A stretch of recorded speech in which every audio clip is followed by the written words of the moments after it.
Hello friends. कैसे हैं आप सब? I hope everyone is doing well. मैं हूँ आकांक्षा शर्मा और आज हम बात करने जा रहे हैं अपने पॉडकास्ट में क्यूसीआई प्रोफार्मा के बारे में, जो कि अभी पीसीआई ने लॉन्च किया है। और ये बहुत ही एक इम्पॉर्टेंट टॉपिक है और जिस पे अभी बहुत ही कम लोगों ने बातचीत की है। और मुझे लगता है कि जितने भी कॉलेजेस हैं जिनमें क्यूसीआई का इंस्पेक्शन होने वाला है, वो सभी इसके बारे में जानना चाहते हैं कि इसमें क्या क्या क्राइटेरियाज उन्होंने दिए हैं पीसीआई ने, और इसमें जो इंस्पेक्शन हो रही है उसमें क्या क्या चीज़ें होने वाली हैं। तो हम इसी पे बातचीत करने जा रहे हैं। हमारे साथ आज जुड़ रहे हैं हमारे गेस्ट, जो कि हैं डॉक्टर सोकेंद्र कुमार, डीन हैं सर फैकल्टी ऑफ फार्मेसी में स्वामी विवेकानंद सुभारती यूनिवर्सिटी में। सर, बहुत बहुत स्वागत है आपका हमारे पॉडकास्ट चैनल में। थैंक यू आकांक्षा, आपने हमें इनवाइट किया और बड़ा अच्छा लगा। और मैं सबसे पहले तो पीआरएस एजुकेशन ट्रस्ट का धन्यवाद दूंगा कि आज मुझे मौका मिला, ये मंच मिला आज के टॉपिक के बारे में और जो फार्मेसी की इमर्जिंग है उनके लिए। Thank you Akanksha. Thank you so much sir, आप अपना टाइम निकाल के हमारे पास आए हैं और हम इस बहुत ही इंपॉर्टेंट टॉपिक पे बात करने जा रहे हैं। जैसे इंस्पेक्शन के नाम से ही लोगों को डर हो जाता है थोड़ा सा, है ना। पीसीआई में ही लोग इतना टेंशन में रहते हैं, तो अभी ये कुछ नया इम्प्लीमेंट हो रहा है क्यूसीआई। तो आप इंस्पेक्शन करवा चुके हैं तो आपको अब एक्सपीरियंस है, इसीलिए हम चाहते हैं कि आप हमें इसके बारे में बताएं कि ये क्यों लाया गया और ये क्या है। हाँ आकांक्षा जी, ये बहुत ही अच्छा क्वेश्चन पूछा आपने क्यूसीआई के बारे में। पहले तो बता दूं मैं, क्यूसीआई एक क्वालिटी काउंसिल ऑफ इंडिया, ये क्वालिटी काउंसिल ऑफ इंडिया का इनिशिएटिव है। और ये पीसीआई ने शुरू किया है कि जितने भी फार्मेसी कॉलेज हैं, चाहे वहाँ डिप्लोमा चल रहा है, चाहे डिग्री चल रहा है, चाहे और प्रोग्राम्स हैं, उनको क्यूसीआई से आप अप्रूवल लेना पड़ेगा। और अप्रूवल के लिए पहले तो उन्होंने मैंडेटरी किया था, फिर इसको ऑप्शनल रख दिया। लेकिन जो आपने पूछा कि इसकी ज़रूरत क्या है, एक्चुअल में पहले मैं बताऊं कि क्यूसीआई जो है ये इंस्पेक्शन नहीं है, एक्चुअल में ये असेसमेंट है। तो थोड़ा डिफरेंस है। जैसे हम लोग समझते हैं, या आपने कहा भी है कि इंस्पेक्शन का नाम आते ही लोग डरने लगते हैं, तो डरने की ज़रूरत तो बिल्कुल नहीं है। लेकिन क्वालिटी जो आपने मैनेज की है, मेंटेन की है, पिछली आपकी जो लिगेसी है, उसको आपने बताना है और उसी का असेसमेंट है। तो मतलब जो मैं समझ पा रही हूँ वो ये है कि असेसमेंट के थ्रू हम जो है, जो हमारा क्वालिटी है एजुकेशन का, उसको हम बढ़ा पाएंगे। बिल्कुल बिल्कुल, डेफिनेटली यही इसका पर्पज़ है। और कॉलेज वालों को मैं यही कहूँगा कि किसी को डरने की ज़रूरत नहीं है, लेकिन इम्प्रूवमेंट बहुत रिक्वायरमेंट है इसमें। सर, जैसे मैंने इसको देखा है, मैंने इसके बारे में थोड़ी स्टडी की, तो मुझे ये पता चला कि इसमें 11 क्राइटेरियाज हैं। तो सर, हम एक एक करके सारे क्राइटेरियाज के बारे में बात करते हैं। तो सर, सबसे पहला क्राइटेरिया जो मैं उसके बारे में जानना चाहती हूँ कि वो क्या है। हाँ, जैसे आपने बताया कि इसमें 11 क्राइटेरिया हैं, तो 11 क्राइटेरिया को, पूरी क्वालिटी को उन्होंने 11 क्राइटेरियाज में डिवाइड कर दिया है। और पहला क्राइटेरिया करिकुलम के बारे में है। करिकुलम का मीन्स है कि जो पीसीआई या जो हमारी रेगुलेटरी बॉडीज़ हैं, तो हम पीसीआई की बात कर रहे हैं तो रेगुलेटरी बॉडी हमारी पीसीआई है, फार्मेसी काउंसिल ऑफ इंडिया। जो पीसीआई इम्प्लीमेंटेड सिलेबस है, जो रेगुलेशंस हैं, जो ऑर्डिनेंस हैं, वो अच्छे से कॉलेज में चल रहे हैं, उनके हिसाब से पढ़ाई हो रही है। और बच्चों का डेवलपमेंट, बच्चों का असेसमेंट, बच्चों का इवैल्यूएशन, एग्जामिनेशन उसी के हिसाब से अगर हो रहा है तो सही है। उसी को इंश्योर करने के लिए कि कैसे किया जा रहा है, जब जब पीसीआई ने जो गाइडलाइन दी है, क्या वो पीसीआई की गाइडलाइन फॉलो की जा रही हैं, क्या बच्चों को अपडेट किया जा रहा है, क्या बच्चे हर चीज़ के बारे में अवेयर हैं, ये करिकुलम वाले क्राइटेरिया 1 में बताया जाता है। ओके, तो मतलब अगर हम ये कहें कि जैसे करिकुलम का मतलब ये हो गया कि जो पीसीआई ने पहले से बना रखा है उसको हम कितना फॉलो कर रहे हैं। ओके, बिल्कुल बिल्कुल सही बात है कि जो करिकुलम जो सिलेबस है, जो सिलेबस ऑर्डिनेंस कि क्या कैसे पास होने के मिनिमम मार्क्स चाहिए, कितनी अटेंडेंस चाहिए कैंडिडेट को। जैसे डिप्लोमा में 75% अटेंडेंस है मिनिमम क्राइटेरिया, डिग्री के अंदर 80% अटेंडेंस क्राइटेरिया है, ऐसी पीजी के अंदर 80% है। इसी तरह से कितने आर, कितने क्रेडिट, कितना डिवाइड है, तो वो उसी हिसाब से चल रहा है, या कॉलेज वाले कोई अपनी उसमें कोई मोनोपोली तो नहीं चला रहे हैं। तो वो सारी चीज़ों को देखने का, जो असेस करने का हक है, ये करिकुलम के अंदर है। ओके सर, अभी जैसे आपने ये बताया ना कि करिकुलम जो पीसीआई ने बनाया, तो मैं ये जानना चाह रही हूँ सर कि इसमें डिफरेंस क्या है, जो हमारा पीसीआई इंस्पेक्शन होता है और जो हमारा ये प्रोफार्मा आया है। हाँ, मैं बता देता हूँ आपको। और ये जानना भी ज़रूरी है सभी लोगों को कि भाई इंस्पेक्शन तो है हमारी चीज़ों को चेक करना। जितनी भी हमारी इंफ्रा है, जितनी हमारी पॉलिसीज़ हैं, इंस्ट्रूमेंट हैं, स्टूडेंट की क्वालिटी को अगर हम कहें रिजल्ट के पॉइंट ऑफ व्यू से, वो सारी चीज़ें वो तो इंस्पेक्शन का पार्ट है। यहाँ पे जो डॉक्यूमेंटेशन है, मेन चीज़ कि आपने अपनी सिस्टम को कैसे डॉक्यूमेंट किया है। अगर क्वालिटी के हिसाब से मेंटेन किया है तो वो दिखेगा आपका। तो यहाँ पे फैकल्टी का नंबर से मतलब नहीं है, वो आपका सारा डिटेल आपने भर दिया गया है। सारा जब आपका QCI का परफॉर्मा ओपन हुआ था, वो सारी डिटेल दी गई है, क्योंकि इसमें क्वांटिटेटिव और क्वालिटेटिव पैरामीटर दो तरह के हैं। क्वांटिटेटिव में आपको डिटेल देनी है और परफॉर्मा फिल करना है, और क्वालिटेटिव को असेस करने के लिए QCI पीयर टीम के मेंबर आएंगे, जिसमें 3 लोग आएंगे। तो मैं यहाँ बताना चाहूँगा कि इसमें QCI का जो पैनल आएगा उसमें 3 लोग आएंगे, 2 PCI के सब्जेक्ट एक्सपर्ट आएंगे और एक QCI असेसर आएंगे। ओके, तो मतलब जैसे PCI इंस्पेक्शन में तो जैसे किसी कॉलेज के ही प्रिंसिपल वगैरह होते हैं, तो इसमें भी वो वैसे ही हैं? इसमें वो एक्सपर्ट हैं, सीनियर लोग हैं PCI के, और उनकी ट्रेनिंग कराई गई है QCI द्वारा, जिससे कि वो सारी चीज़ों से एक्वेंटेड हो जाएं और समझ लें उनको कि हमें किन क्राइटेरिया पे फोकस करना है, और क्या उन क्राइटेरिया के अंदर जो सब क्राइटेरिया हैं, फर्दर सब क्राइटेरिया हैं, तो उस पर ही पूछा जाए क्या रिक्वायरमेंट है, कौन से डॉक्यूमेंट देके जाएंगे, ये सारी चीज़ें। तो मतलब जैसे PCI इंस्पेक्शन के बारे में मैं जहाँ तक जानती हूँ, तो वो एक ऐप होता है, उसमें वो सारी चीज़ों का फोटो क्लिक करते हैं, या आपका QR कोड के थ्रू होता है चीज़ें, तो इसमें कैसे होता है सर? इसमें भी थोड़ा जो सॉफ्टवेयर है उनका, उसमें उनको डॉक्यूमेंट का एविडेंस जो कॉलेज के पास हैं उनको दिखाने पड़ेंगे, और वो उसको अपलोड करते हैं, साथ के साथ अपलोड होता रहता है। लेकिन QR कोड वाला कोई इसमें ऑप्शन नहीं है जो PCI के इंस्पेक्शन में होता है। इंस्ट्रूमेंट की काउंटिंग, बुक्स की काउंटिंग, ये नहीं है। वो हमारा सारा क्वांटिटिव पैरामीटर्स का वो QCI की टीम देखती है उसको, जो परफॉर्मा सबमिट किया हुआ है। ठीक है सर, अब हम चलते हैं सर क्राइटेरिया 2 पे। तो क्राइटेरिया 2 में सर क्या इन्वॉल्व करते हैं? हाँ, क्राइटेरिया 2 के अंदर जो हम देखते हैं प्रैक्टिकल्स, हैंड्स ऑन ट्रेनिंग और क्लिनिकल एक्सपीरियंस। तो इसमें देखा जाता है कि कितने प्रैक्टिकल कराए गए हैं कॉलेज में, प्रैक्टिकल को सही से कराया गया है, क्या प्रैक्टिकल जो हमारे सिलेबस के हिसाब से हुए हैं, प्रैक्टिकल के लिए SOP कंप्लीट थी वहाँ पे, इंस्ट्रूमेंट अवेलेबल हैं, और उन प्रैक्टिकल के द्वारा कॉम्पिटेंस लेवल को मेजर किया गया है। पर अल्टीमेट एम जो QCI का है वो है कि असेसमेंट तरीके से कराया गया है। असेसमेंट के जो क्राइटेरिया हैं, जो पैरामीटर्स हैं, उन चीज़ों को कंसिडर किया गया है, तभी एक होलिस्टिक डेवलपमेंट का पता लगता है स्टूडेंट का। एग्जैक्टली सर, क्योंकि जैसे हम थ्योरी तो पढ़ ही रहे हैं, प्रैक्टिकल कई सारे कॉलेजेस में नहीं के बराबर होते हैं। तो अब मुझे लगता है कि अगर ये QCI के थ्रू अगर हम देखेंगे तो ये पता चलेगा कि हाँ प्रैक्टिकल किए जा रहे हैं और बच्चों को इसके बारे में अच्छी नॉलेज होगी। हाँ बिल्कुल, कि प्रैक्टिकल, नंबर ऑफ प्रैक्टिकल भी वो देखते हैं, क्वालिटी ऑफ एक्सपेरिमेंट भी देखते हैं, और प्रैक्टिकल को कैसे असेस किया। जैसे आपने देखा होगा, आप भी पढ़े हैं जब उस समय पे, कि टीचर एक वाइवा लेते हैं और उस पर मार्क्स दे देते हैं।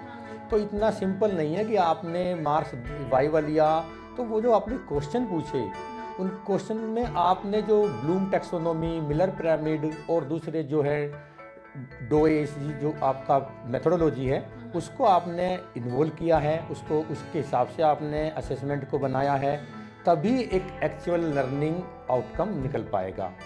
ये पर्पज है। ओके सर, लेकिन सर मैं एक बात जानना चाहती हूँ, जैसे आपने अभी ब्लूम टैक्सोनॉमी की बात करी, तो ये जनरली मैंने ये देखा है कि यूनिवर्सिटीज़ ने फॉलो किया हुआ है जो ब्लूम टैक्सोनॉमी है, लेकिन कॉलेजेस अभी इतना फॉलो नहीं करते उसको, तो वो QCI को कैसे मतलब जस्टिफाई करेंगे? नहीं, एक्चुअल में जो QCI इंस्पेक्शन में जा रहा है उनको तो फॉलो करना पड़ेगा।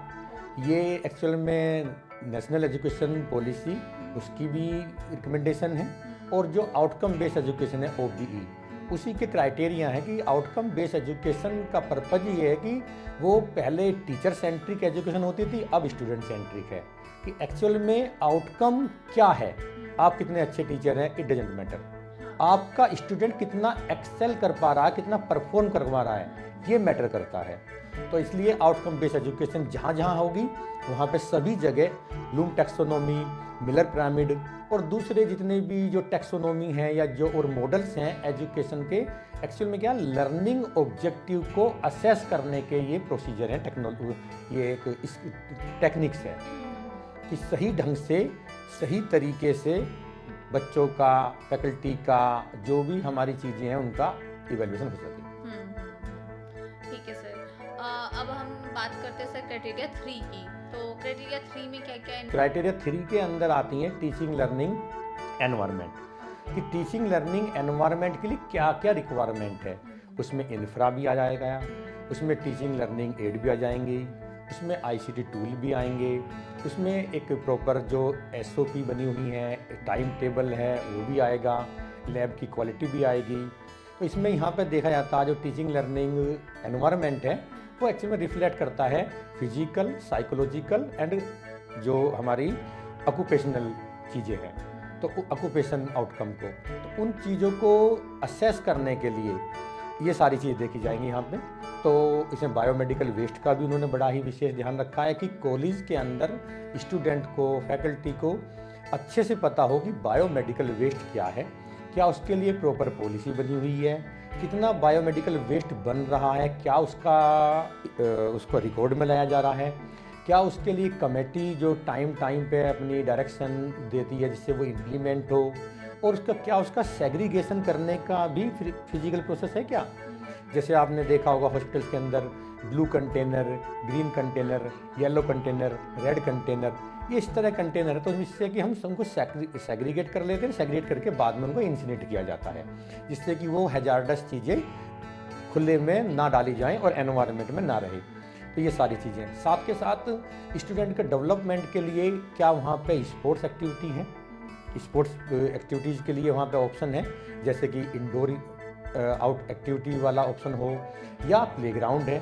जब बच्चे का डेवलपमेंट होगा, क्योंकि जब नेशनल एजुकेशन पॉलिसी या आउटकम बेस्ड एजुकेशन का मतलब ही है कि होलिस्टिक डेवलपमेंट, और होलिस्टिक डेवलपमेंट तभी होगा जब करिकुलर और एक्स्ट्रा करिकुलर दोनों चीज़ें होंगी, और उनके लिए पहले तो इंफ्रा होना चाहिए, इंफ्रा के बाद में फिर उसके लिए एक्सपर्ट होने चाहिए, फिर एक्सपर्ट के साथ साथ उनको उसको सही ढंग से असेस करना है।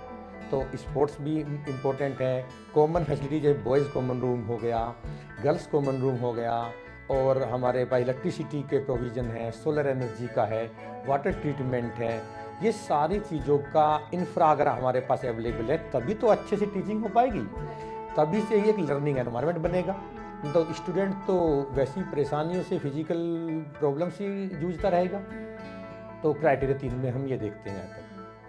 इससे ये होगा ना, मतलब कि बच्चे जो है थ्योरी के साथ साथ वो पहले तो प्रैक्टिकल पे जाएंगे, और दूसरा ये कि उनका जो अदर हॉबीज होती है बच्चों की वो उसमें भी इंडल्ज होंगे, जिससे कि उसके अंदर स्ट्रेस फ्री एनवायरनमेंट मिलेगा।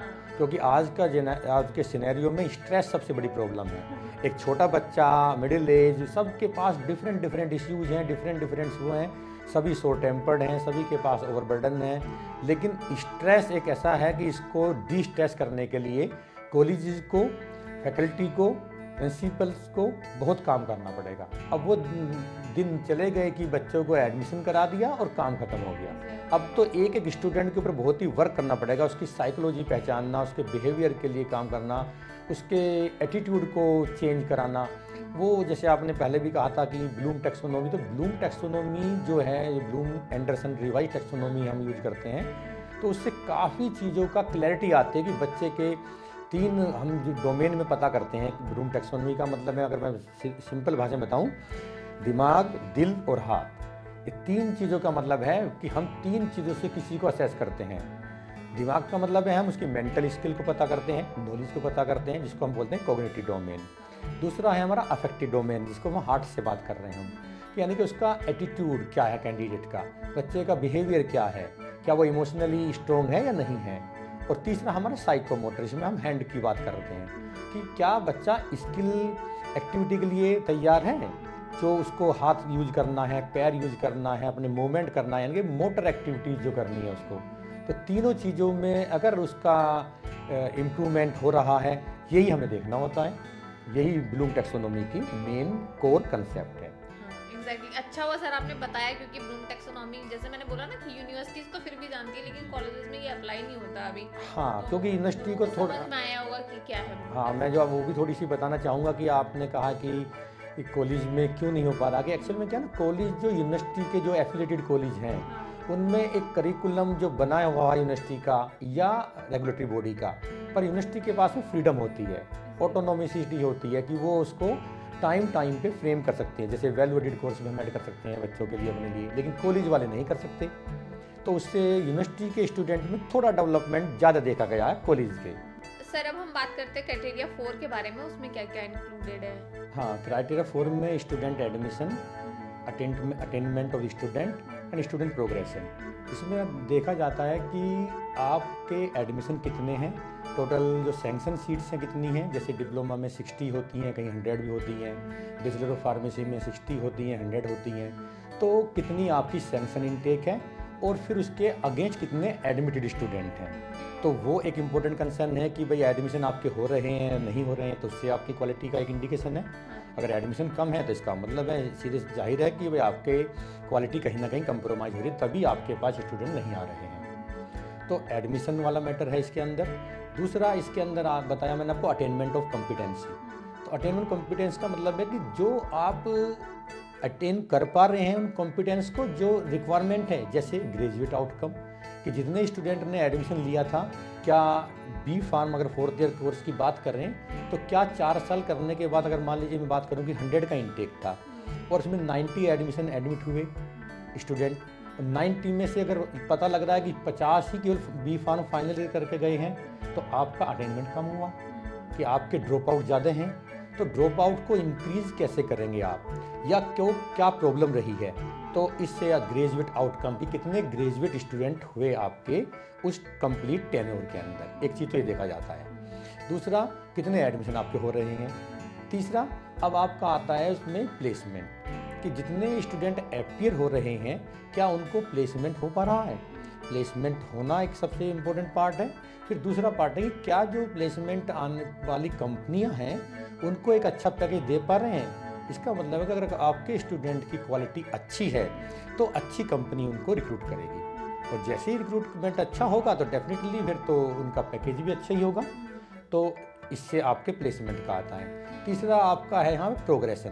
प्रोग्रेशन में मीन्स कि सपोज आपके 80 स्टूडेंट पास होते हैं फाइनल बी फार्म में, तो वो आपके 80 तो सारे इंडस्ट्री जाएंगे नहीं, सारे के सारे जॉब करेंगे नहीं।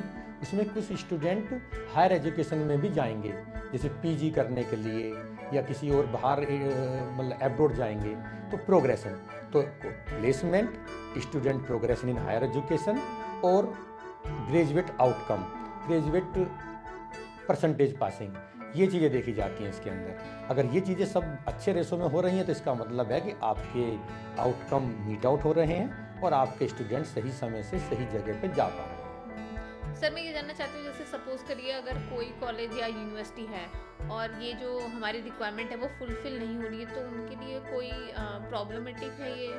हाँ, ये बिल्कुल प्रॉब्लमेटिक तो है ही। तो उनको वर्क करना पड़ेगा कि कहाँ प्लेसमेंट की प्रॉब्लम है। प्लेसमेंट के लिए पहले तो सबसे जो पहली चीज़ है वो तो टीचिंग लर्निंग वाली चीज़ है कि आपके पास इंफ्रा अच्छा हो, आपके पास आईसीटी टूल हो, आपके पास अच्छे टीचर्स हों, आपके पास अच्छी लैब्स हों और आपने अच्छा डिसिप्लिन मेंटेन किया है। साथ के साथ फिर आपने जो आपके असेसमेंट के जो क्राइटेरिया हैं, असेसमेंट के जो प्रोसीजर है वो आपने फॉलो किया, तभी स्टूडेंट का डेवलपमेंट हो पाएगा। सपोज मान लीजिए कॉम्पिटेंसी की बात करते हैं, अगर स्टूडेंट कॉम्पिटेंट होगा तभी वो एम्प्लॉयबल होगा, अगर कॉम्पिटेंट नहीं हुआ तो उसकी एम्प्लॉयबिलिटी के ऊपर क्वेश्चन मार्क आएगा।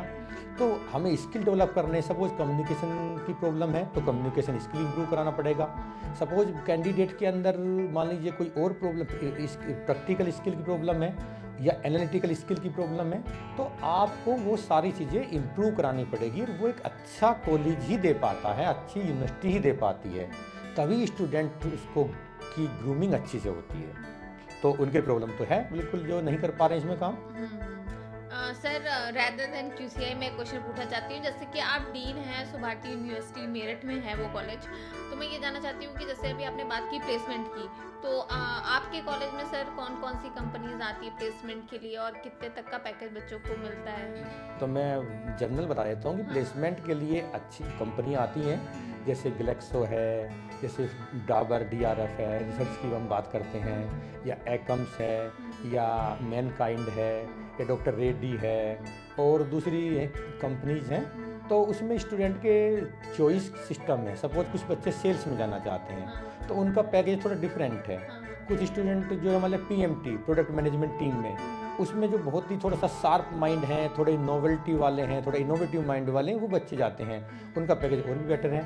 प्रोडक्शन में थोड़ा सा पैकेज शुरू में कम होता है, लेकिन बाद में जैसे ही एक्सपीरियंस होता है तो प्रोडक्शन वाला भी कहीं किसी से पीछे नहीं रहता है। तो पैकेज की बात करें तो 2.5 लाख से 3 लाख की एवरेज है और बैचलर स्टूडेंट के लिए। अच्छा है सर। हाँ, और उसके बाद में अगर कोई अच्छी जैसे कैंसर मेडिसिन में जाते हैं या रेडियो बाइंडिंग वाले कैटेगरी में जाते हैं तो वहाँ पे थोड़े से और पैकेज अच्छे हैं। Okay sir. सर अब हम बात करते हैं क्राइटेरिया 5 के बारे में कि इसमें क्या क्या इंक्लूडेड है। क्राइटेरिया 5 के बारे में हम बात करते हैं। क्राइटेरिया 5 में आता है टीचिंग लर्निंग प्रोसेस। तो टीचिंग लर्निंग प्रोसेस में वो सारी चीज़ें आती हैं कि हम टीचिंग कैसे करा रहे हैं। जैसे आपने पहले पूछा था कि ब्लूम टैक्सोनॉमी, ये डिफरेंट अप्रोच है। अगर हम इस सही अप्रोच के साथ में टीचर आउटकम बेस्ड एजुकेशन को कंसेप्ट को जानता है, आउटकम बेस्ड एजुकेशन के जो क्राइटेरिया हैं उनको फॉलो करता है, और आउटकम बेस्ड एजुकेशन की जो असेसमेंट पॉलिसीज़ हैं, असेसमेंट प्रोसीजर हैं कि कैसे असेस किया जाए, कैसे क्वेश्चन फ्रेम किया जाए, वो सारी चीज़ें इसमें आती हैं। यहाँ पे SOP मेंटेन हो रही है पढ़ाई के लिए, प्रैक्टिकल्स के लिए अच्छे से मैनेज किया जा रहा है। और जैसे एक एग्जांपल दूँ, मिलर पिरामिड मॉडल है, तो फैकल्टी अगर मिलर पिरामिड मॉडल को यूज़ करती है तो एक अच्छे से बच्चे को असेस कर पाएगी और उस बच्चे का होलिस्टिक डेवलपमेंट होना जरूरी लाजमी है। तो ब्लूम का बड़ा इंपॉर्टेंट रोल है। तो ब्लूम तो एक वेल स्टैंडर्ड टैक्सोनॉमी है। उसके अलावा दूसरी टैक्सोनॉमी भी हैं, दूसरे मॉडल्स भी हैं। जैसे हम बात करते हैं डिमोन्स्ट्रेशन की, ऑब्जर्वेशन की, असिस्टेंस की एंड परफॉर्मेंस की, DOAP। D means demonstration, O means observation और A मीन्स असिस्टेंस और P मीन्स परफॉर्मेंस। तो अगर हम पहले टीचर डिमोन्स्ट्रेट कर रहा है, फिर उसको ऑब्जर्व कर रहा है, फिर असिस्ट कर रहा है और फिर उसको परफॉर्मेंस को देखा जा रहा है, तो इस तरह की अप्रोच पे जहाँ जिन कॉलेज में, जिन यूनिवर्सिटीज़ में काम हो रहा है वहाँ बिल्कुल अच्छे से तो काउंसलर भी होते हैं साथ में बच्चे के स्ट्रेस को रिमूव करने के लिए। जैसे मैं अपनी यूनिवर्सिटी स्वामी विवेकानंद सुभाष यूनिवर्सिटी की बात करूँ तो हमारे यहाँ पे एक वेल मैनेज वेलनेस सेंटर है। तो उसमें हमारे काउंसलर हैं, जो प्राइमरी काउंसलिंग है, सेकेंडरी लेवल पे काउंसलिंग है और टर्सरी लेवल पे। प्राइमरी मीन्स कॉलेज लेवल पे ही काउंसलिंग हो जाती है। सेकेंडरी लेवल की मैं बात करूं तो हमारे वेलनेस सेंटर के अंदर होती है। बहुत इसमें एक्सपर्ट हैं जो आपकी समस्या को समझते हैं, दूर कराते हैं। मतलब प्रिवेंटिव है कि आपका स्ट्रेस को प्रिवेंट करने के लिए। अगर उसके बाद की स्टेज है, अगर किसी को प्रॉब्लम ज़्यादा ही है तो उसके लिए सुपर स्पेशलिटी हॉस्पिटल भी है, साइकोलॉजी हमारे पास साइकेट्रिक डिपार्टमेंट भी है, लेकिन उसकी ज़रूरत नहीं पड़ती है। कॉलेज लेवल पे और वेलनेस सेंटर पे ही काम हो जाता है। तो ये सारी चीज़ें करनी पड़ेगी। अब मैंने वही कहा था पहले भी, हम जब डिस्कस कर रहे हैं कि आसान नहीं है। अब आज की जनरेशन को जो जेन जी है, तो जेन जी को पढ़ाना आसान नहीं है। उनकी साइकोलॉजी को भी पढ़ना पड़ेगा और टीचर्स को, प्रिंसिपल्स को, मैनेजमेंट को, जितने भी स्टेक होल्डर हैं उनको उनके साथ अपडेट होना पड़ेगा। हम ये नहीं कह सकते कि वो गलत हैं। उनकी नीड अलग है, उनकी रिक्वायरमेंट अलग है, उनके चैलेंजेस अलग हैं, उनकी थिंकिंग अलग है। तो मतलब we have to match with their thinking and their expectation, then there will be the better combination. तो ये रिजल्ट निकल के आएगा। तो ये हमें गैप नहीं रखना है। तो गैप एनालिसिस इम्पोर्टेंट चीज़ है, क्योंकि हम जितने भी पुराने लोग हैं वो थोड़े दूसरे टाइप के पहले पढ़े हैं। ये सारी OB वगैरह नहीं हुआ करती थी। आजकल असेसमेंट की बात करें तो असेसमेंट में आप देखेंगे तो आप इसमें फॉर्मेटिव असेसमेंट भी है, इंटरनल असेसमेंट भी है, समिटिव असेसमेंट भी है कि थोड़े थोड़े छोटे छोटे पार्ट में बच्चे को असेस करना है। पहले क्या हुआ करता था, एनुअल सिस्टम था, केवल 1 साल में एग्ज़ाम हुआ करते थे। एग्ज़ाम होने के बाद बच्चे को यस और नो पता लगता था।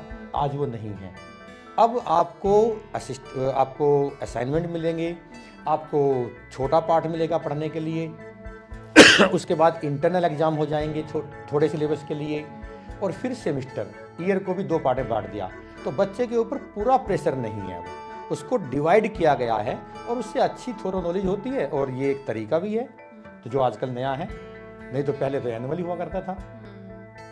ठीक है सर। अब हम बात करते हैं सर अपने क्राइटेरिया 6 के बारे में। तो उसमें क्या क्या इंक्लूडेड है? क्राइटेरिया 6 में आती है हमारी असेसमेंट पॉलिसी। असेसमेंट पॉलिसीज़ का मतलब है कि हम असेस कर रहे हैं तो हमारा क्या डिफाइंड पॉलिसीज़ हैं। ये तो नहीं है कि कोई टीचर अच्छा पढ़ा रहा है, कोई बुरा पढ़ा रहा है, कोई कम अच्छा पढ़ा रहा है। तो टीचर को भी तो एक फ्रेमवर्क मिले, एक सेट गाइडलाइन मिले जिससे कि वो स्टूडेंट को असेस कर सके। तो उसमें हमारे सारे जितने भी पॉइंट आते हैं वो अभी हम बात कर रहे थे उसमें से कि जो इवेल्युएशन वाला पार्ट है, इवेल्युएशन पार्ट को हम कैसे इवेल्युएट कर रहे हैं। तो उसमें हमारा क्लास टेस्ट हैं, असाइनमेंट हैं और फॉर्मेटिव असेसमेंट है, इंटरनल असेसमेंट है एंड फाइनली सबमिटिव असेसमेंट है। तो असेसमेंट को फोकस करना है, ये मेन चीज़ है क्राइटेरिया 6 के अंदर। सर जैसे अभी हम असेसमेंट्स की बात कर रहे हैं, अगर हम जैसे आप फॉर्मेटिव असेसमेंट की बात करो और समेटिव असेसमेंट की बात कर रहे हैं, तो थोड़ा सा इसके बारे में बताइए कि हाँ, ये बड़ा ही आकांक्षा आपने अच्छा क्वेश्चन पूछा है और बड़ा ही ये नीड है इसकी कि हमें असेसमेंट कैसे करना है। हम किसी को केवल ये नहीं कह सकते ये अच्छा स्टूडेंट है और ये कम अच्छा स्टूडेंट है, तो क्राइटेरिया नहीं कर सकते। उसके लिए हमारा असेसमेंट प्रोसीजर जो है, हमारे जो ऑब्जेक्टिव को असेस करने की जो हमारी टेक्निक्स है, जैसे हमने ब्लूम का यूज़ किया, जैसे हमने मिलर का यूज़ किया, या जैसे हमने और भी कुछ चीज़ मॉडल हम यूज़ करते हैं लेटेस्ट हम ICT टूल के द्वारा भी, तो उसमें एक होलिस्टिक पता लगता है। जैसे असेसमेंट की बात करते हैं पहले, तो आपने कहा कि सबमिटिव असेसमेंट है, कम सिलेबस को यानी कि एक चैप्टर कराया टीचर ने, एक चैप्टर के आपको क्वेश्चन दिए गए और एक चैप्टर को ही असेस किया गया, इवेल्यूएट किया गया, ये सबमिटिव वाला आता है। और इसके बाद में फिर आता है कि आपको सपोज 1 महीने के बाद में आपको या 1.5 महीने के बाद में, डिपेंड करता है कि आपके सेमेस्टर का किस समय स्टार्ट हुआ, किस समय क्लोज हो रहा है, तो वो इंटरनल मार्क्स के ऊपर, इंटरनल एग्जामिनेशन भी वही दिखाता है कि आपको कम सिलेबस को आपको बच्चों को देना है और उसको इवेल्युएट करना है। जबकि समेटिव पूरे या तो सेमेस्टर को इंडिकेट करता है या ईयर को। अगर पूरे 6 महीने का एक पेपर यानी कि एंड सेमेस्टर एग्जामिनेशन बोलते हैं हम लोग, या एनुअल एग्जामिनेशन है, वो समेटिव में आएगा। हाँ, तो ये समेटिव थोड़ा सा टफ पड़ता है, लेकिन ये भी हमें देखना है कि बच्चे के अंदर रिटेंशन कितनी है और बच्चे का कितनी मेमोरी है, उसकी सारी अच्छी तरीके से कर पा रहा है। जो हमने उसको पार्ट्स में पढ़ाया, जो हमने उसको पूरे 6 मंथ पढ़ाया, क्या वो रिटेन कर पा रहा है, क्या वो अच्छे से सारी चीज़ों को समझ पा रहा है। तो ये सारी चीज़ें हैं। ओके सर, मैं ये जानना चाह रही हूँ, जैसे आपने बोला ना कि फैकल्टी भी हमें एक बार को इवेलुएट करनी है कि वो अच्छा पढ़ा रही है नहीं पढ़ा रही, तो इसके लिए भी क्राइटेरिया है? हाँ, इसके लिए क्या है, जो अब ब्लूम पे ही बात करते हैं, तो ब्लूम पे बहुत ही कोर कंसेप्ट है टीचिंग लर्निंग इवैल्यूएशन की। तो ब्लूम के डिफरेंट लेवल हैं। जैसे अब हम बात कर रहे थे अभी कि ब्लूम को 3 लेवल में डिवाइड किया गया। ब्लूम ने असेसमेंट को 3 लेवल में किया है: cognitive domain, affective domain, psychomotor. Cognitive में हमें ये पता करना होता है कि स्टूडेंट को कितनी नॉलेज है। अब नॉलेज ये अगर मान लिया हम पूछें, किसी से बच्चे का नाम पूछें, तो ये तो बहुत आसान काम हो गया। हम उससे पूछें कि आप बताइए किस प्रोफेशन से काम करते हैं, आपके फैमिली वाले क्या काम करते हैं, थोड़ा टफ सा हो जाएगा। और हम उसमें जब पूछने लगते हैं ना कि ये कैसे हुआ, ये क्यों हुआ, जब इस तरह की हम उसमें टर्मिनोलॉजी ऐड करते हैं, तो इनको बोलते हैं एक्शन वर्ब। हम अगर सपोज क्वेश्चन पूछें कि compare and contrast India and Ukraine, तो टफ हो जाएगा। तो ये हमें डिफरेंट एक्शन वर्ब यूज करके हम उसके लेवल को बढ़ाते हैं कि नॉलेज लेवल के बाद हम उसमें अंडरस्टैंडिंग में पहुंचते हैं, फिर उसके बाद हम उसको इवैल्यूएशन में पहुंचते हैं, फिर सिंथेसिस में पहुंचते हैं। तो इस तरह की चीज़ें हैं। तो हमें एक तो ये पता हो, तो टीचर जब क्वेश्चन पेपर बनाएगा तो उसमें सारे लेवल सेट करता है वो, जिससे कि हर तरह के स्टूडेंट को कवर किया जाए और स्टूडेंट की लेवल को भी हम मैप कर सकें, यानी कि इवैल्यूएट कर सकें। दूसरा अफेक्टिव मीन्स इमोशनल। तो इमोशन के लिए हमें केस स्टडी करनी होती है, या मेडिकल में तो इमोशन बहुत इंपॉर्टेंट है। जैसे सपोज कोई पेशेंट आया, सीवियरली इंजर्ड है, मदर उसके साथ है, किसी के हाथ में कोई नहीं है, तो वहाँ इमोशन का रोल है। लेकिन हम जनरल जो फार्मेसी या पैरामेडिकल या दूसरे जो हेल्थ केयर कोर्सेज हैं, उसमें हम केस स्टडी देख के बच्चों के इमोशन लेवल को पता कर सकते हैं। तीसरा बताया मैंने आपको साइकोमोटर। साइकोमोटर का मतलब मोटर मूवमेंट, यानी कि हमारे हाथ, हमारे पैर, हमारे आई कॉन्टैक्ट, हमारे ईयर, हमारा जेस्चर, हमारी पोस्चर, हमारी बॉडी लैंग्वेज, वो पूरी तरीके से ठीक है या नहीं है। और वो इन्वॉल्व हो रही है और वो तरीके से कोऑर्डिनेटेड वे में है और सिंक्रोनाइज है, तो स्टूडेंट एक बेहतर परफॉर्म कर पाता है। तो ये इस तरह की ट्रेनिंग हमको देनी होती है फैकल्टी डेवलपमेंट के द्वारा। तो हम लोग या जो जितने भी अच्छे इंस्टीट्यूशन है वहाँ सभी जगह ये चलता है फैकल्टी डेवलपमेंट, क्योंकि फैकल्टी ने जो पढ़ाई करी है वो एक परफेक्ट पढ़ाई तो कर ली, लेकिन अब उसको स्टूडेंट के साथ डील करना है। तो स्टूडेंट को डील कैसे करेगा? जब उसके पास सारी चीज़ें होंगी, खुद पता हो उनको कि मुझे किन क्राइटेरिया पे बच्चे को इवेल्युएट करना है। तो पहले खुद की क्लैरिटी चाहिए टीचर को, फिर स्टूडेंट की कर पाएगा। तो ये चीज़ें ट्रेनिंग के द्वारा ही टीचर को बताई जाती हैं। अब उनके बाद उनको अगर बता दिया गया है तो फिर वो उम्मीद है कि वो अच्छा ही करेंगे।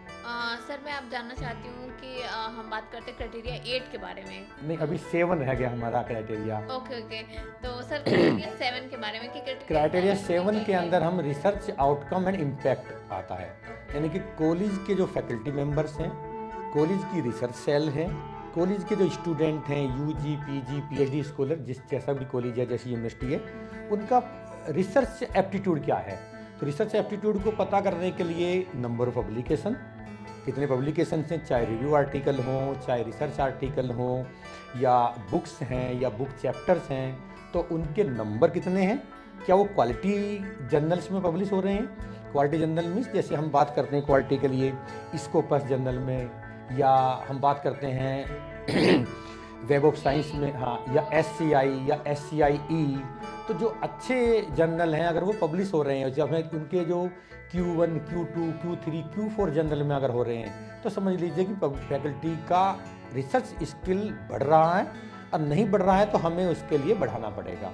उसके लिए हमें FDP डेवलप करानी पड़ेगी, फैकल्टी को रिसर्चर के साथ ऐड कराना पड़ेगा, और गेस्ट लेक्चर हमें कराने पड़ेंगे जिससे कि हमारा फैकल्टी का डेवलपमेंट हो। तो एक तो पब्लिकेशन हो गया, दूसरा बुक्स हो गई, तीसरा पेटेंट, जिससे हमारी इनोवेटिव एक्टिविटी का पता लगता है। और पेटेंट के बाद में फिर अब हमें देखना होता है कि हमारे पब्लिकेशन की क्वालिटी टोटल मिला के H index, I10 index, G index, ये सारे के सारे फैकल्टी के हो रहे हैं, ओवरऑल कॉलेज का हो रहा है, तो रिसर्च लेवल बढ़ रहा है। तो इसमें हम रिसर्च आउटकम और उसका इम्पैक्ट, क्या वो रिसर्च जो हम करा रहे हैं वो सोसाइटी के लिए बेनिफिशियल है, तो ये एक इम्पोर्टेंट है। क्योंकि जो मैं यहाँ एक चीज़ और ऐड करी चाहूँगा यहाँ पे, UN सस्टेनेबल डेवलपमेंट गोल, तो 17 गोल UN ने डेवलप किए हैं जिनके ऊपर हमें काम करना है, और जो आज के ज़माने की नीड है जिससे हम सस्टेनेबल डेवलपमेंट कर सकें। तो उनके ऊपर यानी कि हमारी रिसर्च का इम्पैक्ट क्या है, क्या हम ऐसी रिसर्च कर रहे हैं कि ह्यूमन वैल्यूज़ को डेवलप करा पा रहे हैं, क्या हम ऐसी रिसर्च करवा पा रहे हैं कि जो हमारी डिजीज़ के लिए है, दूर करने के लिए, या कोई ऐसी रिसर्च है जिसमें हमारा कोई भी एनवायरमेंटल प्रोटेक्शन हो रहा है। तो ये सारी चीज़ें हमारी रिसर्च से रिलेटेड पब्लिकेशन या एक्स्ट्रा म्यूरल फंड आ रहे हैं कॉलेज के पास, फैकल्टी ले पा रही है, तो ये सारा जो इंडिकेशन है वो रिफ्लेक्शन है हमारे रिसर्च क्राइटेरिया का। क्राइटेरिया नंबर 7 की बात कर रहे हैं। Okay sir. सर मैं ये जानना चाह रही हूँ, जैसे अभी आप आर्टिकल पब्लिकेशन की बात कर रहे हैं, तो ये पर्टिकुलर किसी कोर्स के लिए, जैसे बैचलर हो गया या मास्टर्स हो गया या PhD हो गया, या फिर मतलब वही कि अंडर ग्रेजुएट्स के लिए है या फिर ग्रेजुएट्स के लिए, और जो हमारे PhD। देखो, आपने बड़ा ही सही पूछा है कि जो PG हैं उनके तो मैंडेटरी है ही, उनको तो करना ही होता है, उनकी गाइडलाइन होती है, वो जब रिसर्च करते ही हैं क्योंकि उनका रिसर्च प्रोजेक्ट होता है।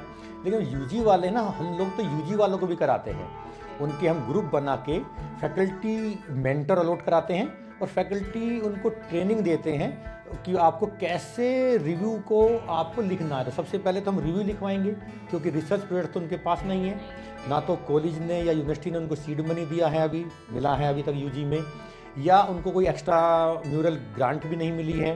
तो अब उनके पास ऑप्शन आता सबसे पहले अपने राइटिंग स्किल को इम्प्रूव कराना, जो रिसर्च आर्टिकल की रिक्वायरमेंट भी है और जो रिव्यू आर्टिकल की भी है। तो उनको हम ग्रुप में इकट्ठा कर बच्चों को करते हैं, फिर उसके साथ में उनको काम बताते हैं कि पहले आप टाइटल कैसे सेलेक्ट करेंगे, फिर ऑब्जेक्टिव कैसे देखेंगे आप अपने पेपर के, कैसे डिसाइड करेंगे, रिव्यू ऑफ लिटरेचर कैसे देखेंगे, मटेरियल मेथड कैसे देखेंगे, तो सिस्टमेटिक रिव्यू, मेटा एनालिसिस, ये सारी चीज़ें हम बच्चों को बताते हैं अपने यूजी लेवल को, और काफ़ी अच्छे हमें रिजल्ट मिल रहे हैं। तो उसमें कुछ बच्चे बहुत ही अच्छा कर जाते हैं और कुछ बच्चे सीख सभी जाते हैं। अच्छा है सर, ये बहुत ही अच्छा इनिशिएशन है। एटलीस्ट बच्चे को आता रहेगा तो वो अगर सपोज करिए वो पीजी के लिए आगे जा रहे हैं तो वो उनके लिए ईजियर हो जाएगा। क्योंकि अगर उनको नहीं आ रहा, जैसे हम लोग यूजी में थे तो हमें नहीं आइडिया था कि आर्टिकल होता क्या है, हमें ये भी नहीं पता था। ये सच्चाई की बात है सर। और जब मैं मास्टर्स में गई तो मुझे पता चला कि आर्टिकल जैसा कुछ होता है और वो जर्नल में पब्लिश होता है। तो वो मेरे लिए थोड़ा डिफिकल्ट हो गया था क्योंकि मैंने पहले कभी सुना भी नहीं था और मुझे आता भी नहीं था। और अभी जैसे आप बता रहे कि इनिशिएशन है ऐसा यूनिवर्सिटीज़ में, तो बहुत ही अच्छा इनिशिएशन है। इससे बच्चों का डेवलपमेंट जो होगा वो इजीली हो जाएगा। बिल्कुल, बिल्कुल सही बात कही आकांक्षा जी आपने। और जो अच्छी यूनिवर्सिटीज़ हैं वहाँ एक चल रहा है पहले से ही, उनको अपने आप को एक्सेल करना है। कंपटीशन का ज़माना है, तो कंपटीशन के लिए रिसर्च में भी आगे काम करना पड़ेगा, वैल्यूज़, ह्यूमन वैल्यूज़ भी बढ़ानी पड़ेंगी और प्रोफेशनल एथिक्स भी डेवलप करना पड़ेगा, जो हमें आज के साथ साथ रिसर्च के साथ साथ करना ज़रूरी है। सर अभी तक हमने बात करी क्राइटेरिया 7 तक की। अब मैं जानना चाहती हूँ सर कि क्राइटेरिया 8 में क्या क्या इंक्लूडेड है। हाँ, जो क्राइटेरिया 8 है उसमें का काम है फाइनेंशियल रिसोर्सेज को पता करना। तो जो फाइनेंशियल रिसोर्सेज में आते हैं रेकरिंग और non recurring expenditure. Recurring means जो आपके बार बार यूज होते हैं। नॉन रेकरिंग में ये है कि एक बार आपने इन्वेस्टमेंट किया और उसके बाद वो परमानेंट एसेट आपकी बनी रहेगी, वो चीज़ें यानी कि इक्विपमेंट जो आगे लॉन्ग टाइम के लिए। और नॉन रिकरिंग में इक्विपमेंट वगैरह आ गए, और रिकरिंग में आपके जो केमिकल्स हैं या इंस्ट्रूमेंट के अंदर कुछ यूज होने वाली चीज़ें हैं। तो ये इसमें फिनेंस वाला मैटर है।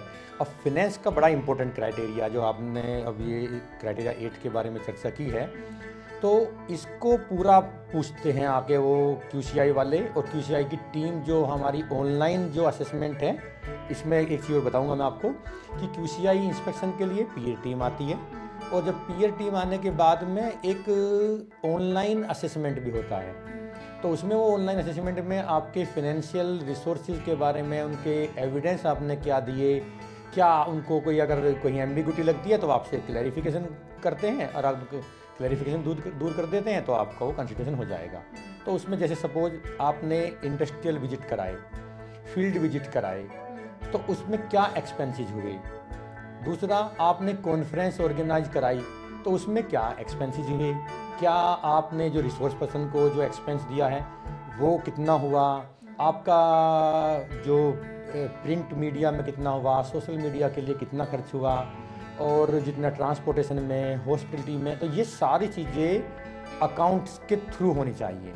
कैश ट्रांजैक्शन को वो कंसिडर बिल्कुल नहीं करते हैं। तो मैं बिल्कुल दोबारा बताऊंगा इसी चीज़ को कि कैश ट्रांजैक्शन को कॉलेज वालों को कभी नहीं करना चाहिए। केवल वो कंसिडरेशन वही होगा जिसका ऑनलाइन ट्रांजैक्शन होगा या चेक के थ्रू होगा, और जो हमारे बैंक स्टेटमेंट में रिफ्लेक्ट कर रहा है, केवल वही चीज़ हमारी उसमें आएंगी। तो ये बड़ी इंपॉर्टेंट चीज़ है। हम लोगों ने जो किया तो 1-2 पेमेंट हमारे ऐसे हुए कि हमने ओनेरियम वगैरह उनको कैश में दिया, वाउचर मैनेज किए, जैसे एक प्रोसीजर है, एक्चुअल में किए, लेकिन उनको उन्होंने कंसिडर नहीं किया। तो मैं तो अपने सभी व्यूअर और लिसनर को यही कहना चाहूँगा कि कोई भी ट्रांजैक्शन ऑफ कैश में ना करें, इसको कंप्लीट एबोलिश करें, तभी वो आपका क्राइटेरिया कंसिडर हो पाएगा। जैसे आपने FDP के लिए फैकल्टी जाती है तो उसमें रजिस्ट्रेशन करना होता कैंडिडेट को, उनका TA है, उनका और कुछ पेमेंट अगर लगता है तो वो स्टूडेंट को, फैकल्टी को अगर परमिशन मिली है यूनिवर्सिटी के द्वारा, कॉलेज के द्वारा, तो वो सारा का सारा बिल्कुल ब्लैक का ब्लैक, वाइट का वाइट होना चाहिए, बिल्कुल क्लियर होना चाहिए कि आपको पेमेंट मिला है। तो वो सारी एंट्री देखते हैं। वो जो आपने इंस्ट्रूमेंट परचेज किए हैं जिस फाइनेंशियल ईयर में, वो सारा उसका ट्रांजेक्शन देखेंगे। जो ग्लासवेयर लिए हैं उसका देखेंगे, केमिकल्स का देखेंगे, आपके जितनी भी आपके खर्चे हुए हैं, even salary of teaching, salary of non teaching, ये सारी चीज़ देखी जाती है। तो फाइनेंस से रिलेटेड जो भी चीज़ें हैं वो सारी चीज़ें होनी चाहिए, और वो सारी की सारी बैंक ट्रांजेक्शन के थ्रू होनी चाहिए। कैश वाली चीज़ों को नहीं कंसिडर किया जाएगा। बस यहाँ पर यही एक चीज़ ध्यान रखने की है। बहुत ही अच्छी मतलब बात बताई है आपने सर। और इम्पॉर्टेंट है ये कि जो भी ट्रांजैक्शन हो रही है वो कम्प्लीटली बैंक के थ्रू होनी चाहिए, रादर देन कैश को हम अगर अवॉइड करें तो ज़्यादा अच्छा। नहीं, अवॉइड करना ही एक ऑप्शन है। ओके तो अवॉइड ही करना है। Okay sir. अब सर हम बात करते हैं क्राइटेरिया 9 की, इसमें क्या क्या इंक्लूडेड है। तो क्राइटेरिया 9 में कम्युनिटी आउटरीच प्रोग्राम को देखा जाता है कि आपने कम्युनिटी के लिए कॉलेज से यानी कि यूनिवर्सिटी से बाहर निकल के क्या क्या प्रोग्राम किया आपने। क्या क्या एक्टिविटी की, क्या कोई आपने हेल्थ कैंप लगाया, क्या कोई आपने हेल्थ चेकअप के लिए कोई इनिशिएशन लिया, या आपने कोई अवेयरनेस प्रोग्राम किया। सपोज जैसे कोविड टाइम था, तो कोविड टाइम में बहुत प्रोग्राम कराए गए, फिर बाद में आगे शुरू में तो किसी को पता नहीं था, लेकिन बाद में बड़े अवेयरनेस प्रोग्राम कराए गए हाइजीन को मेंटेन करने के लिए, वुमेन हाइजीन को मेंटेन करने के लिए, या फ्लू से बचने के लिए। तो जितने भी हम अवेयरनेस करा सकते हैं वो सारे के सारे हमें कराने हैं। उसमें हमें ये भी देखना है कि हमें जेंडर सेंसिटाइजेशन को भी करना है, जेंडर इक्विटी, जेंडर इक्वलिटी को भी देखना है कि जेंडर इक्विटी और इक्वलिटी दो चीज़ मैंने यहाँ वर्ड यूज़ किए हैं। तो जेंडर इक्विटी मीन्स कि हमारी उसकी सहभागिता कितनी है, कि मेल फीमेल कितने लोग उसमें आ रहे हैं, क्या ऐसा तो नहीं है कि वो बायसनेस तो नहीं है कि मेल ही मेल हैं या फीमेल ही फीमेल हैं। और दूसरा है जेंडर इक्वलिटी। तो इक्वलिटी में कि हम उसमें कोई किसी को बायसनेस तो नहीं कर रहे हैं कि हम मेल के लिए फेवर कर रहे हैं, फीमेल के लिए कर रहे हैं। तो ये जेंडर सेंसिटाइजेशन के अंदर पार्ट आता है, ये भी करना ज़रूरी है। और अवेयरनेस प्रोग्राम करने ज़रूरी हैं, कोई हेल्थ कैम्प किया है आपने, कोई भी, तो ये सारी आउटरीच एक्टिविटी जो हमारी कम्युनिटी के लिए बेनिफिट हो, ये सारी चीज़ में देखी जाती है। तो ये हमें कॉलेज के बाहर निकल के करनी है? हाँ, कॉलेज के बाहर करनी पड़ेगी। कॉलेज के अंदर तो स्टूडेंट के लिए हो गया, आउटरीच का मतलब ये है कि आपने बाहर जाके करना पड़ा। ओके सर, जैसे मैं जानना चाहती हूँ कि आपने अगर उनको दिखाया होगा QCI को, तो आपने कौन सा ऐसे प्रोग्राम दिखाया जो अच्छा, हमने अपने यहाँ पे जो है ना, हम कराते हैं जो मेडिकेशन से संबंधित, जो कॉमन पब्लिक है उसको हम मेडिकेशन अवेयरनेस देते हैं, जिससे जैसे पॉली फार्मेसी, मल्टीपल मेडिसिन एक साथ नहीं लेनी है, अवॉइड करनी है, या जैसे सपोज साइकोलॉजिकल मेडिसिन है जो साइकेट्रिक पेशेंट को दी जाती हैं, तो उनको बंद करना या एकदम से छोड़ देना नहीं है। जैसे आजकल प्रॉब्लम्स चल रही है, सर्दी का मौसम है, बीपी की प्रॉब्लम्स होती हैं, काफ़ी घटनाएं हो रही हैं बीपी से संबंधित, चाहे वो हार्ट अटैक की प्रॉब्लम हो, चाहे वो स्ट्रोक की प्रॉब्लम हो। तो लोग बीपी पे ध्यान नहीं देते, मेडिसिन को खाना बंद कर देते हैं, तो सडन स्टॉपेज से क्या होता है, विड्रॉल सिम्टम आते हैं। तो विड्रॉल सिम्टम आने की वजह से एकदम से जो रिबाउंड प्रॉब्लम आती है, और वो एक डेंजरस और बिल्कुल डैमेजिंग होती है।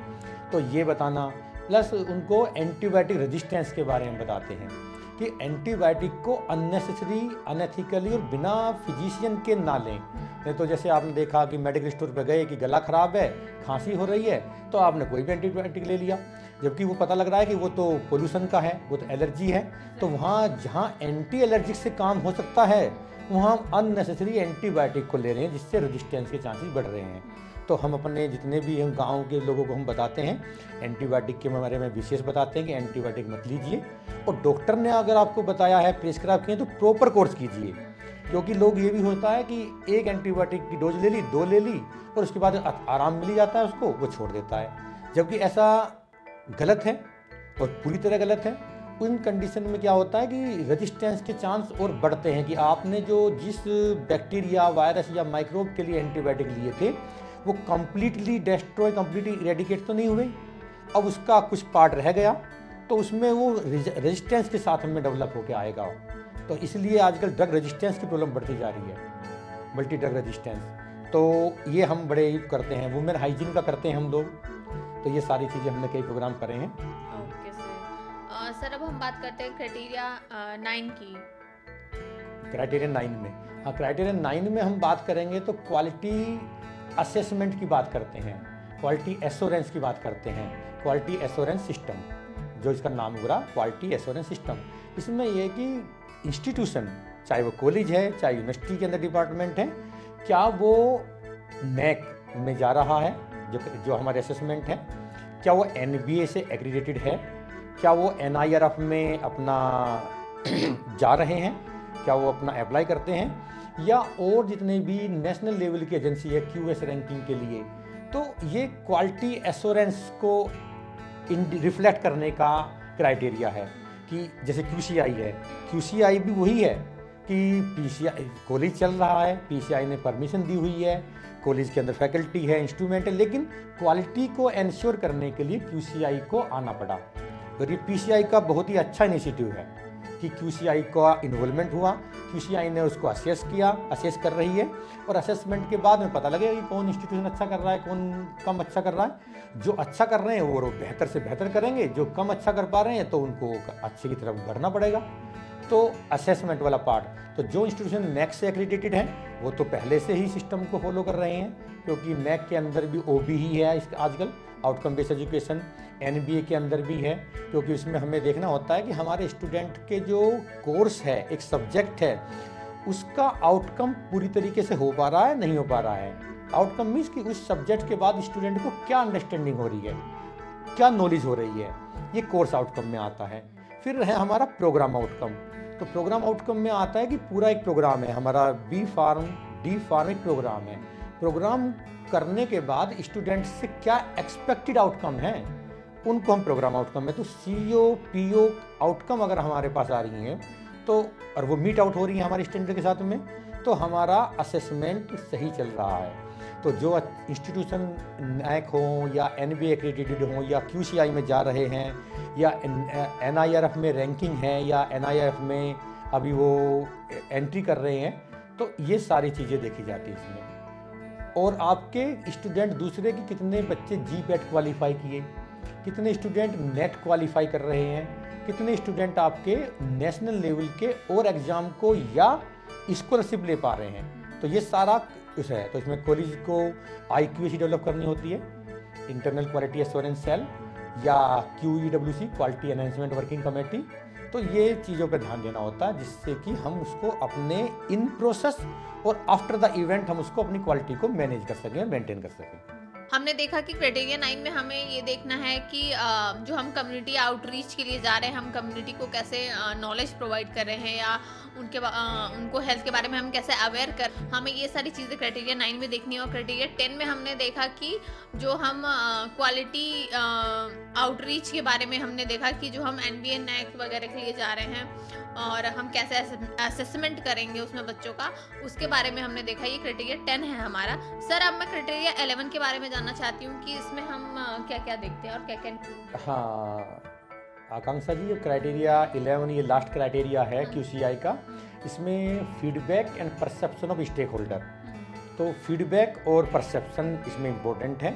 और स्टेक होल्डर मीन्स हमारे स्टूडेंट भी स्टेक होल्डर हैं, हमारे फैकल्टी मेंबर भी स्टेक होल्डर हैं, हमारे एम्प्लॉयर जहाँ पे हमारे स्टूडेंट एम्प्लॉयमेंट लेते हैं वो भी स्टेक होल्डर हैं, और जो प्रोफेशनल्स हैं जो हमारे यहाँ एग्जामिनेशन कंडक्ट कराने आते हैं या किसी और दूसरे गेस्ट लेक्चर के फॉर्म में आते हैं वो, और पेरेंट्स।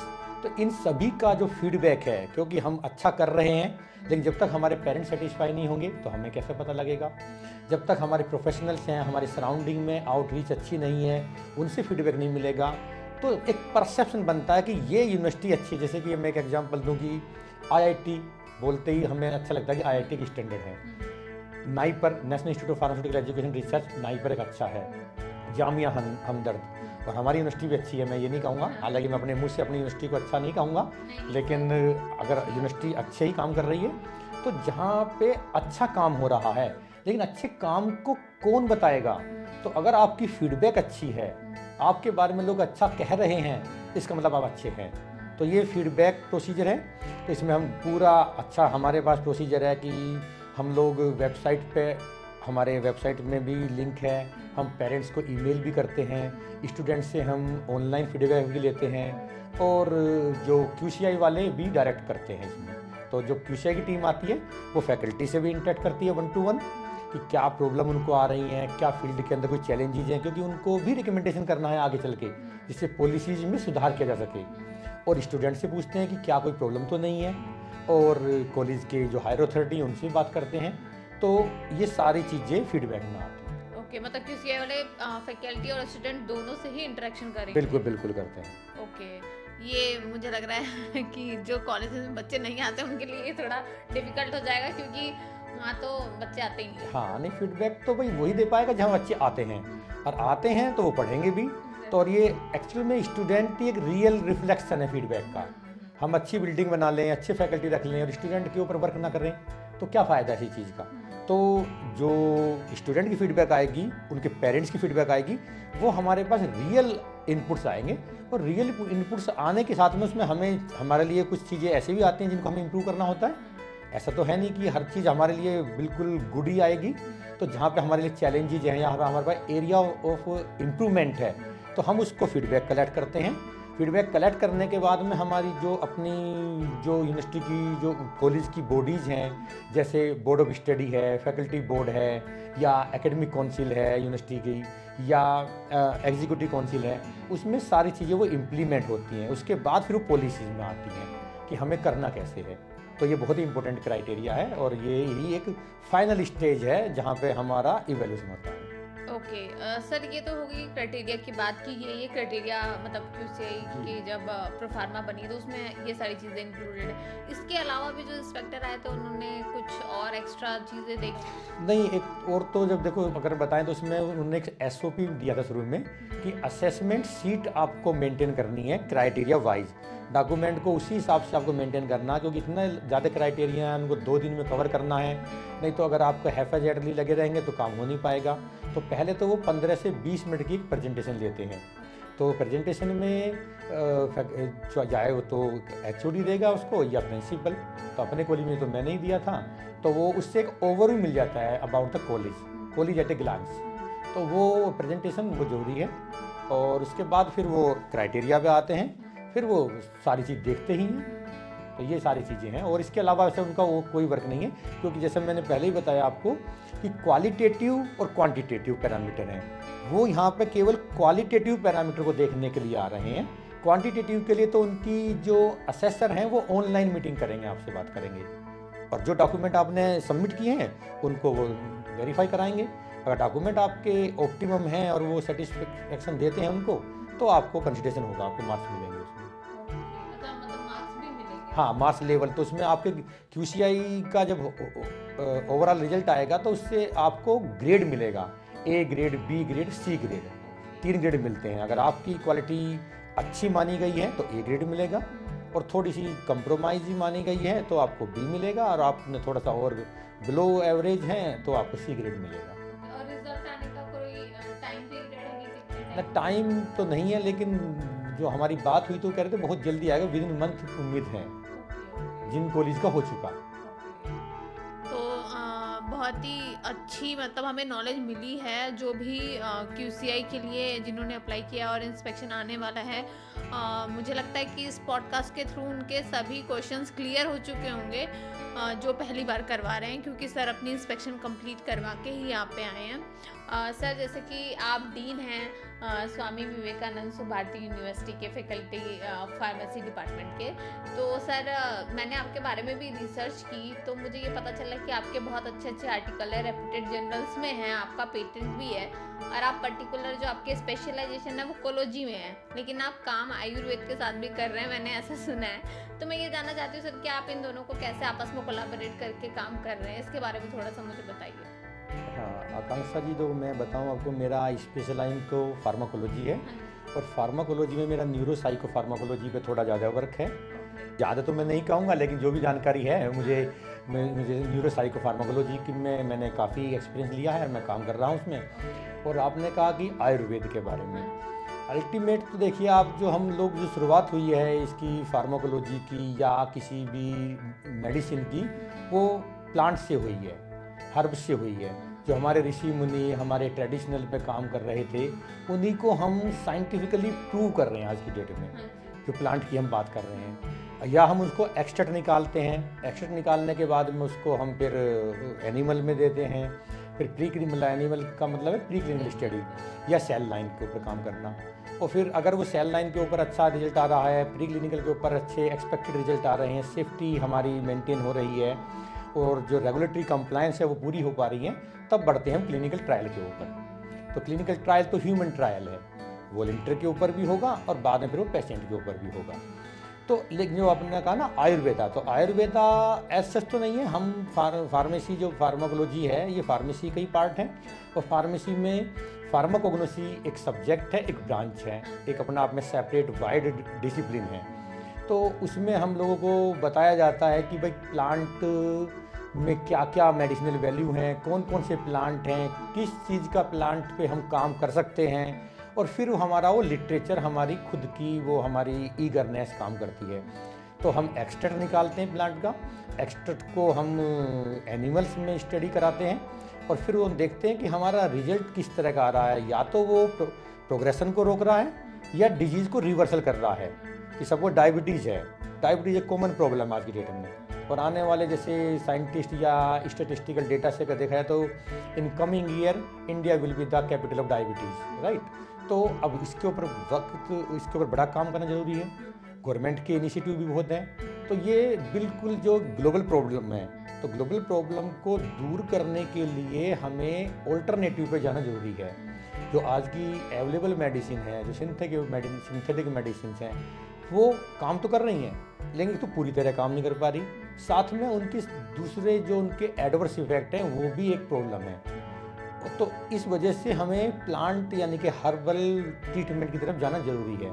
हर्बल ट्रीटमेंट से बेनिफिट ये है कि एक तो ट्रीटमेंट होता ही है, साथ के साथ साइड इफ़ेक्ट या तो है नहीं या है बहुत कम। अगर हमने डोज कम दी है तो वो बहुत ही कम मात्रा में, बहुत ही कम लेवल पर उनके एडवर्स इफेक्ट आएंगे, क्योंकि जो प्लांट को नुकसान नहीं पहुंचा रहा, जो केमिकल, जो उसकी मोइटी, जो उसके अंदर का सिस्टम है, तो वो ह्यूमन को भी नहीं देगा। एक बड़ा ही क्लियर कट इंडिकेशन है जो हमारे ऋषि मुनियों ने बताया है।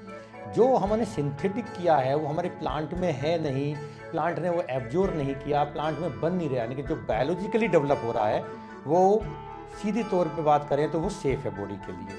और जो उसके लिए फिर दूसरे पैरामीटर भी हम देखते हैं, टेस्ट कराते हैं। तो आयुर्वेदा तो एक इम्पोर्टेंट कंसेप्ट है। तो बिना आयुर्वेदा एक्चुअली में देखा जाए तो आयुर्वेदा एक प्लांट की बात ना करें, मेडिसिन की बात ना करें, आयुर्वेदा तो एक शैली है, एक जीवन शैली है।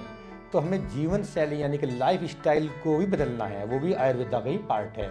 कि हम मेडिटेशन करें, हम आहार, क्योंकि जो आहार ले रहे हैं वही विचारों में आ रहा है और वही हमारी बॉडी को रिफ्लेक्ट कर रहा है। तो काम तो करना पड़ेगा सभी को। तो मैं भी प्लांट पे वर्क कर रहा हूँ, और हमारी पूरी टीम, हमारे जितने और दूसरे साथी लोग हैं, बहुत अच्छा काम कर रहे हैं, और काफ़ी अच्छे क्वालिटी के पब्लिकेशन भी आ रहे हैं। तो काफ़ी अच्छी मदद मिल रही है हमें प्लांट की स्टडी करने से। ओके सर, कोई पर्टिकुलर प्लांट जिसके बारे में आप बताना चाह रहे हैं अभी जो आपने पब्लिश? देखिए, अभी जो मेन प्लांट है शुरू से चलते आ रहे हैं ट्रेडिशनल, जिनके ऊपर रिसर्च बहुत हो चुकी है, जो वेल एस्टेब्लिश वैलिडेटेड हैं, करकुमा लौंगा जो हमारा हल्दी है या दूसरा एलियम सटाइवम बात करें, या नीम एज ए डायरेक्ट का इंडिका, ये जो हैं बहुत इंपॉर्टेंट है। गिलोय का नाम सुना होगा आपने, बाबा रामदेव भी बहुत बताते हैं इनके बारे में, क्योंकि एंटी इन्फ्लामेटरी है। और जैसे हल्दी है, ये एंटी इन्फ्लामेटरी है, एंटीपायरेटिक है, एनाल्जेसिक है, और हार्ट में भी काम करती है। और अशोका है, अशोक का बार्क हम यूज करते हैं, और दालचीनी है, क्लोव है, लौंग जो है। तो ये बहुत प्लांट ऐसे हैं। और जैसे आपने बड़ा ही इम्पोर्टेंट प्लांट है सदाबहार का, विंका, ये एंटी कैंसर के लिए बड़ा स्ट्रॉन्ग मेडिसिन बनती है इससे, विंका एल्कलॉइड्स जो है। तो प्लांट्स के अंदर बहुत ही ज़्यादा स्कोप है। बस क्या है कि प्लांट के अंदर हमारा स्टैंडर्डाइजेशन नहीं है। जो हमारा एक्सट्रैक्ट है तो वो एक स्टैंडर्ड फॉर्म में नहीं बन पाता, क्योंकि वो डिपेंड करता है कि प्लांट कहाँ से लिया गया है, उसमें प्राइमरी मेटाबोलाइट कितने हैं, सेकेंडरी मेटाबोलाइट कितने हैं, एल्टीट्यूड का, एटमॉस्फेयर का, कंट्री टू कंट्री वेरी करता है। तो स्टैंडर्डाइजेशन पे वर्क चल रहा है। तो इसमें हर्बल फार्माकोपिया भी बन रही है, और जैसे ही ये एक अच्छे लेवल पे काम हो जाएगा तो प्लांट वाली रिसर्च बहुत अच्छी रिसर्च होगी, और उसमें पूरा काम है इसकी डेट में। बहुत ही अच्छी जानकारी दी है सर आपने, कि मतलब आपने इकोलॉजी और आयुर्वेद को आपस में मिक्स करके और आप उस पर काम कर रहे हैं, जो कि ये वो चीज़ है जो कि साइड इफ़ेक्ट को कम करने के लिए पर्टिकुलरली आप कर रहे हैं। तो ये बहुत ही अच्छा इनिशिएशन है जो आपने लिया हुआ है। सर, अब मैं चाहती हूँ कि आप एक मैसेज दें हमारे रिसर्चर्स को फाइनल में जाते जाते, कि उन्हें एक अच्छी, मतलब पॉडकास्ट में तो हमने QCI के बारे में बात करी और उसके बारे में आपसे जानकारी दी, लेकिन मैं चाहती हूँ कि आप डीन हैं और गाइड भी करते हैं बच्चों को, तो मैं चाहती हूँ कि आप रिसर्चर्स को एक मैसेज दें, ताकि वो मतलब उनका जो क्या कहते हैं, बहुत ही ज़्यादा मोटिवेट हो सकें वो, कि वो रिसर्च करें और एक अच्छा कुछ करें। थैंक यू आकांक्षा जी, बड़ा ही सही क्वेश्चन पूछा है आपने। एक्चुअल में क्या ना, आजकल रिसर्च तो बहुत कर रहे हैं कैंडिडेट, लेकिन प्रॉब्लम क्या है कि वो ज़्यादा एक राइटिंग पर्पज पे फोकस कर रहे हैं। तो राइटिंग पर्पज एक पार्ट है, स्किल है, ये जरूरी है करना, ये भी, इसके बगैर भी काम नहीं चलेगा। और शुरुआत ही राइटिंग से होती है। एकदम तो आप बड़ी रिसर्च कर नहीं सकते, पहले आपको दूसरे लोगों की रिसर्च को पढ़ना पड़ेगा। रिसर्च को पढ़ेंगे तभी आपको प्रॉब्लम का पता लगेगा, तभी आपको गैप पता लगेगा, और गैप आइडेंटिफाई करने के बाद तभी तो उसके लिए रेमेडी की बात करेंगे। तो ये तो पढ़ना लिखना तो बेहद इम्पोर्टेंट है ही, लेकिन जब आपने रिसर्च की बात की है तो मैं नए रिसर्चर जो करंट रिसर्चर हैं उनको यही कहना चाहूँगा कि पहले वो प्रॉब्लम को समझें। आपके आसपास में बड़ी बड़ी चीज़ों को ना देखें, एकदम आपके आसपास में क्या प्रॉब्लम हो रही है, उस प्रॉब्लम का कारण पता करने की कोशिश करें। प्रॉब्लम स्टेटमेंट जिसे कह सकते हैं हम लोग। प्रॉब्लम स्टेटमेंट के बाद में फिर उसके प्रॉब्लम के सॉल्यूशन की बात आती है। तो प्रॉब्लम सॉल्यूशन के लिए हम जाएंगे तो उसके लिए हमें एविडेंस लेने पड़ेंगे, साइंटिफिक एविडेंस भी लेने होंगे। तो साइंटिफिक एविडेंस के लिए प्रॉपर हमें रिव्यू ऑफ लिटरेचर करना पड़ेगा।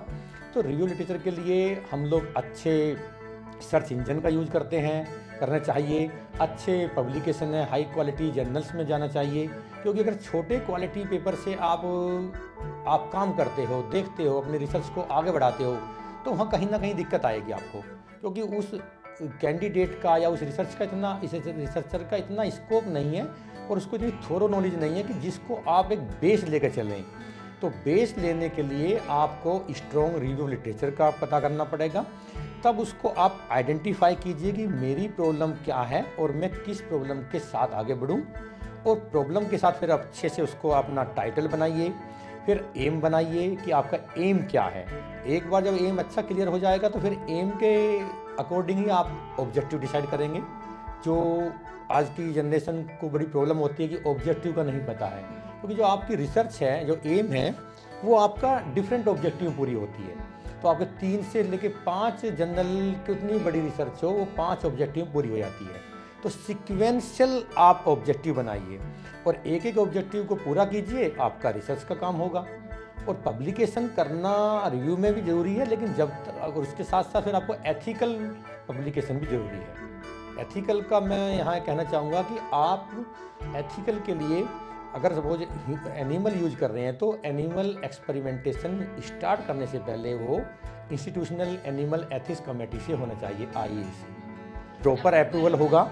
अप्रूवल के बाद में जो आपने रिटन कंसेंट दिया है, वहाँ पे परफॉर्मा दिया है, प्रोटोकॉल सबमिट किया है, अकॉर्डिंग टू उसी के साथ में करना चाहिए। और ह्यूमन केयर के साथ में एनिमल को जो स्ट्रेस फ्री रखना है, या वो मेथड यूज करने जो स्टैंडर्ड मेथड हैं। आप एनिमल को पेन नहीं देना नहीं चाहिए। अगर आप पेन दे रहे हैं तो इसका मतलब है कि आपका प्रोटोकॉल में कहीं ना कहीं एरर है। तो वो मेथड आप यूज कीजिए जो स्टैंडर्ड मेथड हैं। प्रॉब्लम को समझिए, बेसिक समझिए, लिटरेचर को समझिए, गैप पे आइए, गैप के बाद में डिजाइन कीजिए अपनी रिसर्च को, और तब आप उसके हिसाब से अपना सिनॉप्सिस डेवलप कीजिए। सिनॉप्सिस में उसको जितना सिंप्लीफाइड कर लेंगे आप, उतनी ही क्लैरिटी के साथ में आगे ले जाएंगे आप उसको। और फिर जो भी आपने काम किया, चाहे वो डायबिटीज़ का किया, चाहे वो हाइपरटेंशन का है, चाहे वो अल्जाइमर है या कॉग्निटिव है, या कोई भी वुंडिंग हीलिंग है, या कुछ भी प्रॉब्लम्स हैं स्किन से संबंधित है, आपका जो भी एरिया है जिसमें आपने मास्टर किया है, या जो आपके डिपार्टमेंट में पहले से ही एक रिसर्च वेल सेटल है, उसी को आप कैरी फॉरवर्ड कीजिए, वो ज़्यादा बेहतर होएगा। तो एक सिस्टमेटिक तरीके से एथिकल कीजिए, फिर सही होगा। हाँ जी, बहुत ही अच्छा मैसेज दिया सर ने कि बच्चे जो भी रिसर्च कर रहे हैं वो क्वालिटी रिसर्च करें, और इससे जो भी उनका रिजल्ट आएगा वो अच्छा ही होगा। तो thank you so much sir, आपने हमें यहाँ पे आके अपना कीमती वक्त दिया है और हमें एक बहुत ही अच्छी जानकारी दी QCI के बारे में, जो कि बहुत ही इम्पोर्टेंट था। फिलहाल जो अभी सिनेरियो चल रहा है उसके अकॉर्डिंग हमें ये लगता है कि अदर कॉलेजेस को इससे बहुत ही अच्छी जानकारी मिलेगी। और आपने बहुत ही अच्छा बताया QCI के बारे में भी, और रिसर्चर्स को जो आपने मैसेज दिया है वो भी बहुत ही कमेंडेबल है। तो thank you so much sir, आपने हमें यहाँ पे ज्वाइन किया। थैंक यू आकांक्षा, और मैं पूरी PRS एजुकेशन ट्रस्ट को थैंक यू कहना चाहूँगा। और जो मुझे आज मौका मिला है अपने व्यूवर्स के साथ जुड़ने का, अपने लिसनर के साथ जुड़ने का, और मैं उम्मीद करूँगा कि जो भी मैंने थोड़ा शेयर किया तो शायद बेनिफिट होगा। और कहीं अगर फर्दर कोई क्वेरी आती है तो आप PRS ग्रुप से जुड़ सकते हैं, PRS ग्रुप आपकी हेल्प करेगा। हाँ जी। अभी जैसे आप हमारा पॉडकास्ट जब भी देखें और आपको कोई भी क्वेरी हो इसके रिगार्डिंग, तो आप प्लीज़ हमसे शेयर करिएगा, कमेंट में लिखिएगा। हम आपकी क्वेरी को सॉल्व करने की पूरी कोशिश करेंगे। हम सर से मतलब आपका अगर कोई भी क्वेरी है तो हम सर से उसका आंसर लेने का पूरा कोशिश करेंगे और हम आप तक आंसर पहुंचाने का भी कोशिश करेंगे। तो जिसको भी मतलब पॉडकास्ट अच्छा लगा हो वो ज़रूर इसको आगे शेयर करें और हमारे चैनल को लाइक करें। Thank you so much. तब तक के लिए हम मिलेंगे आपसे अगले पॉडकास्ट में। तब तक के लिए be happy and be healthy.